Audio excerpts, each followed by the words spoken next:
Agusan del Sur. Tinaguri ang rice granary ng Caraga Region. Sa laki at lawak ng probinsya, hindi may pagkakaila na puno ito sa yaman at kultura. Sayaw at musika, mga lokal na produkto, pagkain at iba pa. Lahat ng yan, matutunghayan mo tuwing Hunyo sa isang tanyag at pinakadinarayong pagdiriwang sa buong rehiyon, ang Naliyagan Festival. At kung food trip ang pag-uusapan, isa sa mga inaabangan dito ang Binaga Festival, kung saan ibinibida ang haluan, ang isa sa ipinagmamalaki ng probinsya ng Agusan del Sur. Lahat ng yan ating alamin dito sa Tatak Caraga Filipino Food Month Edition. Pagmalaki sa bawat mesa ng mundo, ang sarili natin, pagkaing Pilipino.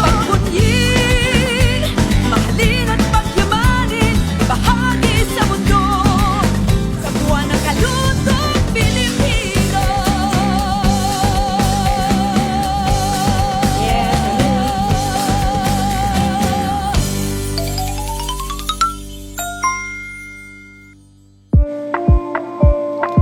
Kilala ang Agusan Marsh Wildlife Sanctuary bilang isa sa pinakamalawak na wetland ecosystem sa buong bansa.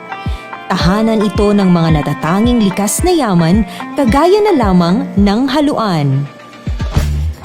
Dito nga sa munisipyo ng Bunawan, isa ka rin ba sa mga napapahinto at napapabili ng haluan? Fresh o daing man, ito ang isa sa mga ipinagmamalaki ng Bunawan.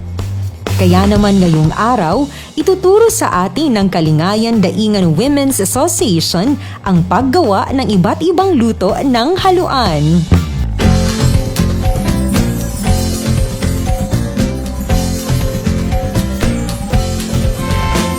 Hello mga kaagri, naata karon sa Bunawan, Agusan del Sur, aron masayran ug matilawan ang gipasigarbo nila nga haluan. Ug kauban nato karon, walay lain na karon si Nanay Ipay para tudluan ta ug atong sayron unsa gyud ang mga haluan-based dishes dinhi sa Bunawan.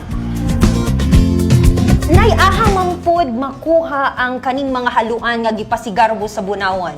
Okay, salamat ta sa kinaiyahan no nga among giampingan usap pod na nakaambag sa among kuhaanan og source sama anang Agusan Mars diha gid namo gikuha ang haluan. Nay, ang haluan kanang pwede ba ni siya gina-culture ba ni ninyo pod or diha lang gyud ba ninyo makita sa Agusan Mars? Dunay trial sa unang gihimo sa taga-DA, gi-culture nila gamit ang net.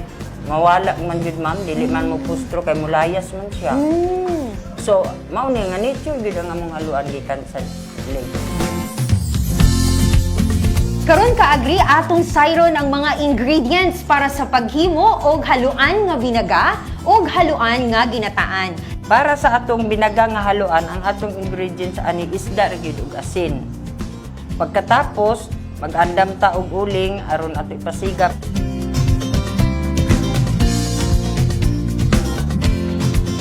Bahin sa sausawan, atong gigamit ang bumbay, luya, suka ug tuyo para mas mulami ang atong sausawanan. Mas mulami gyud ay ang binaganay nga naay sawsawan. So ana gyud siya, oo, dapat mag-pair gyud na siya. Oh, pares gina sila din, ilahi gina sila og kuan tanganan. Para sa atong ginataan nga haluan, unang-una isda nahinglo na mao na ni siya. Ikaduha, iandam na to ang lubi, ug ang lamas nga luya at sa bumbay. Okay mga kaagri, so murag andam na atong mga ingredients. So ready na ba mo? Magluto na ta! Okay na, baga na ang atong gihaling, mauna ni ang time nga atong ibutang ang atong binaga nga haluan.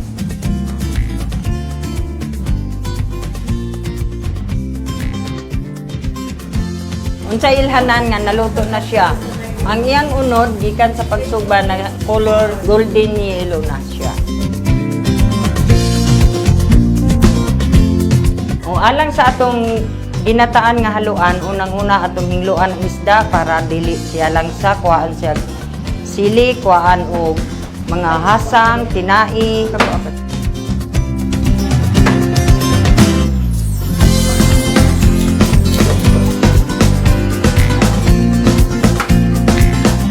Usa siya hugasan, islayson. Ang una atong sanlagon ang haluan.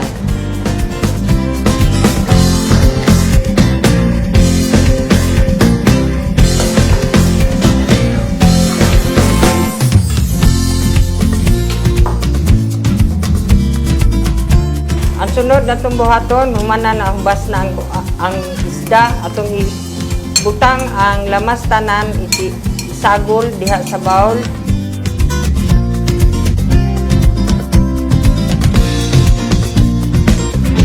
O, pagkatapos, ibutang na itong tunog ug ang sitkuan asin.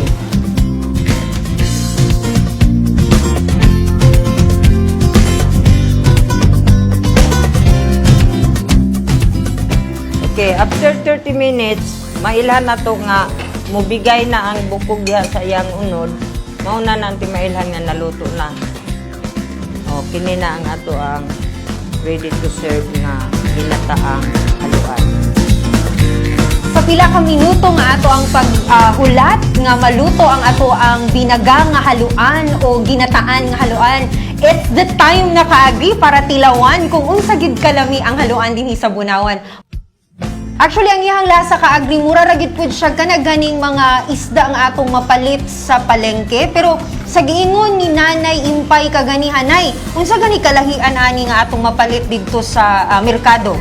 Ang haluan, ako din pa si Garbo nga, what pagid siya. Mas lami pagid siya, pa siya kaagi ug ice. Dili siya bunog sa food handling, dili siya bunog. Direct gid siya gikan sa freezer box. Diri na po ta sa binaga. So, Nay, ang binaga, unsa man siya, lami siya i-partner gid pud siguro sa kanuno, sa pamalay. O magina ang kuanana. Ang lami gid niya pangpulutan. Ay, pangpulutan. Para sa Mm-mm.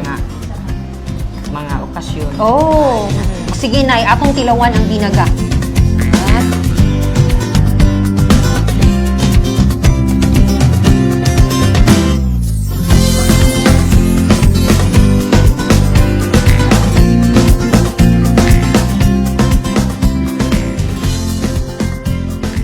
actually, lami siya kaagri, dili nimo siya masayran nga haluan kay mura ra pud siya pareha sa uban gyud nga isda niya.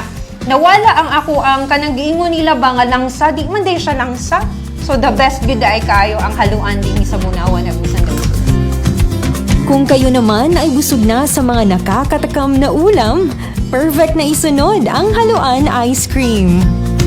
Dito sa Agusan del Sur State College of Agriculture and Technology, katuwang ang DOST Caraga, kasalukuyang pinapag-aralan ang pagproseso ng haluan ice cream.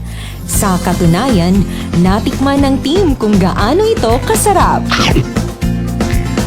Alam niyo ba mga kaagri, upang mas matulungan pa ang mga mangingisda, kababaihan at iba pang micro and small enterprises ng probinsya, mayroong programa ang Provincial Local Government Unit ng Agusan del Sur upang sila ay matulungan. Tinguha sa atong department nga makatabang sa atong micro and small enterprises sa province. Ug diha namugna ang livelihood enhancement and assistance program sa probinsya. Kini usa ka financial assistance dito sa atong mga micro enterprises para maka-access og pundo sa atong probinsya. Sa probinsya pod nga level, una na to nga gikuhan ka atong assistance, financial assistance para sa mga micro enterprise, product development, no? Na diha ang labeling, packaging, and other business development nga mga activities. O diba, san ka pa? Mapaulam o panghimagas man, walang tatalo sa haluan ng Bunawan.